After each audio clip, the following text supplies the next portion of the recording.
কর্তব্যরত অবস্থায় মৃত্যু এক পুলিশ কর্মীর ঘটনা বুধবার ভোরে উত্তর জেলার জেলা শাসক কার্যালয়। মৃত পুলিশ কর্মীর নাম নবীন চন্দ্র চাকমা, বয়স আনুমানিক 48 বছর। তার বাড়ি কাঞ্চনপুর মহকুমার শিবনগরে বলে জানা গেছে। আমরা এই বিষয়ে বিস্তারিত জানবো চোরাইবাড়ির প্রতিনিধি রাহুল কুমার দাসের কাছ থেকে। রাহুল, এই যে কর্তব্যরত অবস্থায় মৃত্যু হয়েছে এক পুলিশ কর্মীর, এবং এই মৃত্যু কি স্বাভাবিক মৃত্যু নাকি এর পেছনে রয়েছে অন্য কোনো রহস্য, কি বলবে এই বিষয়ে?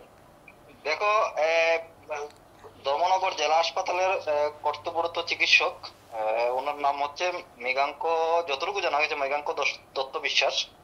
উনি জানান যে 6:40 নাগাদ ওনার কাছে নিয়ে আসা হয় ওনাকে, অর্থাৎ মৃত পুলিশ কর্মীরাই নিয়ে যায়। কিন্তু হাসপাতালে নেওয়ার পর দেখা যায় উনি মৃত। তারপর ময়না তদন্তের জন্য মৃতদেহ রাখা হয়েছে ধর্মনগর জেলা হাসপাতালে মর্গে।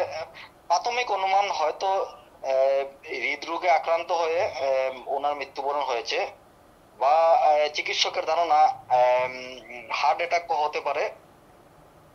এবং উনি কোথায়, মানে উনি কি কোনো ট্রাফিক পুলিশ ছিলেন নাকি কোনো পুলিশ স্টেশনে তিনি কর্মরত ছিলেন, এবং তাকে কারা নিয়ে গেছে হাসপাতালে? যতটুকু জানা গেছে যে পুলিশ কর্মী মারা গেছে ওনার সহকর্মীরা ওনাকে নিয়ে যান ধর্মনগর জেলা হাসপাতালে। উত্তর জেলা জেলাশাসক কার্যালয় স্থিত ইভিএম এবং ভিভিপ্যাট সুরক্ষিত রাখার স্টোরে কর্তব্যরত ছিলেন তিনি। আজ সকালবেলা গেটের তালা খুলতে গিয়ে মাটিতে পড়ে যান। অন্যান্য পুলিশ কর্মীরা এই দৃশ্য প্রত্যক্ষ করে ওনাকে উদ্ধার করে নিয়ে যান ধর্মনগর জেলা হাসপাতালে।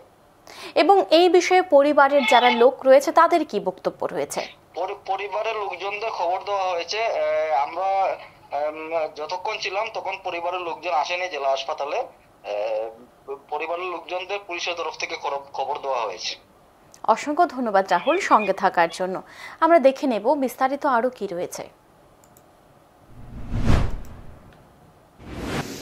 ওনাকে পরীক্ষা করে আমি দেখলাম যে উনি মৃত।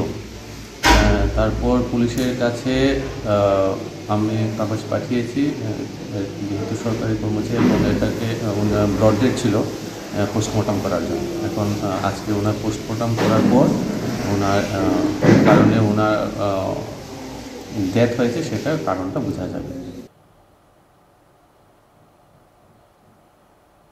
এখন সময় বিরতির, সঙ্গে থাকুন।